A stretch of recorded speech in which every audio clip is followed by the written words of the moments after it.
అలానే మీరు డైరెక్ట్ చేసిన మరొక మంచి మూవీ శివరామరాజు. ఆ సినిమా చూసి విడిపోయిన కుటుంబం కలిసిపోయింది.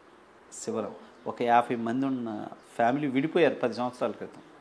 ఆ సినిమా చూసి మళ్ళీ మనం ఎందుకు ఇలా కలిసి బతకూడదని కలిపిన సినిమా శివరామరాజు. నిజంగా ఇలాంటివి విన్నప్పుడు మనం తీసిన దానికి ఒక సార్థకత అని అనిపిస్తూ ఉంటుంది. నాకు అంత గొప్ప తృప్తి ఇచ్చిన ఆ రోజుకి ఈ రోజుకి గొప్ప తృప్తి ఇచ్చిన ఫిల్మ్ కానీ ఈ రోజుకి ల్యాండ్ మార్క్ సినిమా సింహరాశి. అమ్మ గురించి గొప్పగా ఉంటుంది, క్యారెక్టర్ పరంగా కూడా దాంట్లో గొప్ప ఫిలాసఫీ అది, లైఫ్ అది. చాలామంది ఏంటంటే అనుకుంటారు, కానీ గొప్ప ఫిలాసఫీ ఫిల్మ్ అది సింహరాశి. అందుకే అంతమందికి నచ్చింది, ఈ రోజుకి నచ్చింది, ఈ రోజుకి ఎవ్రీ మంత్ వస్తుంటుంది. శివరామరాజు అంతే, ఎవడైతే నాకేంటంటే హరిశ్చంద్ర ప్రసాద్ అంతే, ఇవన్నీ.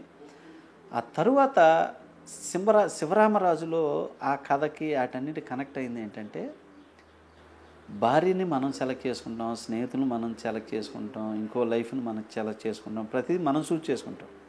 కానీ అమ్మా నాన్నని, అన్నా చెల్లెల్ని మనం చూస్ చేసుకోలేము. అది భగవంతుడు ఇస్తాడు. అదేరా రక్త సంబంధం అంటే అది చెబుతాం.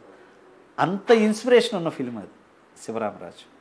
సో అందువల్ల ఆ కుటుంబం ఆ డైలాగ్ ఏముందో ఆ సినిమా అంత ఉంటుంది. అది శివరామరాజు. అందువల్ల ఆ ఫ్యామిలీ కలిసిపోయింది. ఆ తర్వాత టైగర్ హరిశ్చంద్ర ప్రసాద్. అమ్మ గురించి గొప్పగా చెప్పాము, ఫ్యామిలీస్ గురించి చెప్పాము. నెక్స్ట్ ప్రతి మనిషికి ఎలా అన్నం కావాలి, అన్నం తినాలి, దీన్ని ఎవరు పండిస్తున్నారు, హరికృష్ణ గారు దీన్ని ఎవరు పండిస్తున్నారన్న రైతు గురించి చెప్పాలి. ఆ రైతు అనేవాడు సమస్యలో ఉన్నాడు, ఆ రైతు గురించి ప్రతి ఒక్కళ్ళకి తెలియజేయాలి. ఇది పబ్లిక్కి రీచ్ అవ్వాలి, పొలిటికల్ లీడర్స్కి రీచ్ అవ్వాలి, హీరోలకు రీచ్ అవ్వాలి. అందరికీ రీచ్ అయితే ఆ రైతుకు మంచి చేయడానికి ప్రతి వాళ్ళు కృషి చేస్తారు అని చెప్పి నేను హరికృష్ణ గారు, హరిశ్చంద్ర ప్రసాద్ ట్రై చేసాం. మళ్ళీ మొన్న నా జయసేన సినిమాలో ట్రై చేశా. నారాయణమూర్తి గారు కూడా ఒక పక్క ఆయన, మేమందరం రైతు రైతు రైతు అని చెప్పేసి వాళ్ళకి న్యాయం జరగాలని చెప్పేసి ఫైట్ చేస్తున్నాం. ఇక వాళ్ళకొక్కళ్ళకి పర్టికులర్గా సినిమా చూసి ఫైట్ చేయాల్సినది ఇది అని గుర్తు చేస్తుంటాం.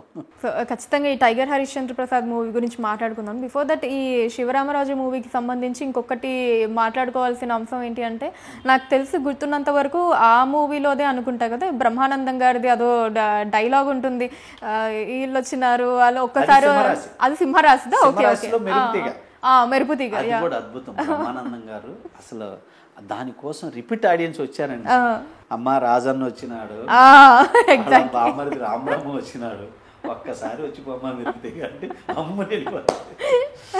అందులో వీటన్నిటికన్నా బ్రహ్మానందం గారు ఇచ్చిన రియాక్షన్ అద్భుతం. కటింగ్కి అని చూస్తాడు బ్రహ్మానందం, ఆ రియాక్షన్ పడి నవ్వేవాళ్ళు జనం. అది సినిమాని, అది కూడా అద్భుతం అనమాట బ్రహ్మానందం. అలాగే సింహరాశి కూడా, శివరామరాజులో కూడా మళ్ళీ కొన్ని మెడిసిన్ మీద షేక్ వెల్ బిఫోర్ యూజ్ అని ఉంటుంది. దాంట్లో బ్రహ్మానందం గారికి ఏంటంటే, ఒక తెలియనోడు తిరుపతి ప్రకాష్ వెళ్ళి, అన్న ఇది షేక్ ఇదేదో చూడనంటే, రేపు పిచ్చోడ మంది ఇచ్చే ముందు షేక్ చేసి ఇవ్వాలరా అంటారు. అంటే షేక్ చేసి ఇవ్వాలరా అనుకుంటే బ్రహ్మానందం మనిషిని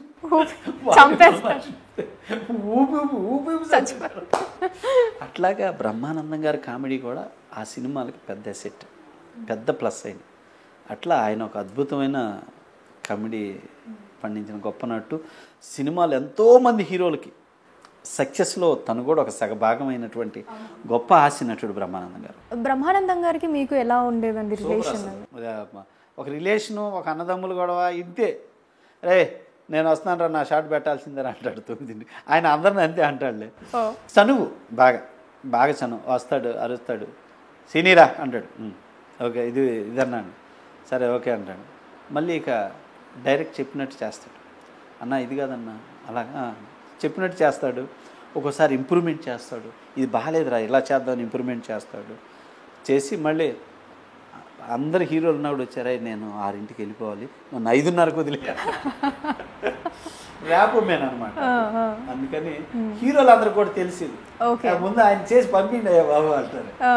అట్లాగా చేసేవాడు. చాలా వెరీ గుడ్ ఫ్యామిలీ మెంబర్ లాగా ఉంటాం. అప్పుడప్పుడు ఇంటికి పిలిచి మాట్లాడుతుంటాడు, మేము చనువుగా వెళ్తుంటాం. Very good family number Brahmanandam గారు కూడా. మీ మూవీస్లో కామెడీ 7 సినిమాలు చేస్తే ఆయన 7 సినిమాలు సక్సెస్. సింహరాశి, శివరామరాజు, హరిశ్చంద్ర ప్రసాద్, మళ్ళీ ఎవడైతే నాకేంటి లేడు, అధినేత, సూర్యం, ఇవన్నీ ఆయన చేసిన ఆల్మోస్ట్ సినిమాలన్నీ ఇట్లే మాయి. ఆ కామెడీ గురించి స్టిల్ ఇప్పటికీ మా జనరేషన్ వాళ్ళు కూడా గుర్తుపెట్టుకొని మాట్లాడగలిగి, అఫ్కోర్స్ సినిమా పేర్లు కొంచెం నేను కన్ఫ్యూజ్ అయినా అటు ఇటు, ఆ పర్టికులర్ సీన్స్ మాత్రం ఇంకా గుర్తుపెట్టుకొని నవ్వుతున్నావు అంటే ఎంత మంచి హెల్దీ కామెడీని ఇచ్చారు అసలు. లియో ఎంటర్టైన్మెంట్ ఈ ఛానల్ని ప్లీజ్ సబ్స్క్రైబ్ చేయండి, షేర్ చేయండి, లైక్ చేయండి. Please subscribe to Leo entertainment. Please subscribe to Leo Entertainment YouTube channel. Subscribe Leo Entertainment channel. Leo Entertainment. Please subscribe this channel. Hi, నేను ఆనంద్ రంగానే. Please subscribe to Leo Entertainment. ఇలాంటి interesting videos కోసం తప్పకుండా మా ఛానల్ని subscribe చేయండి.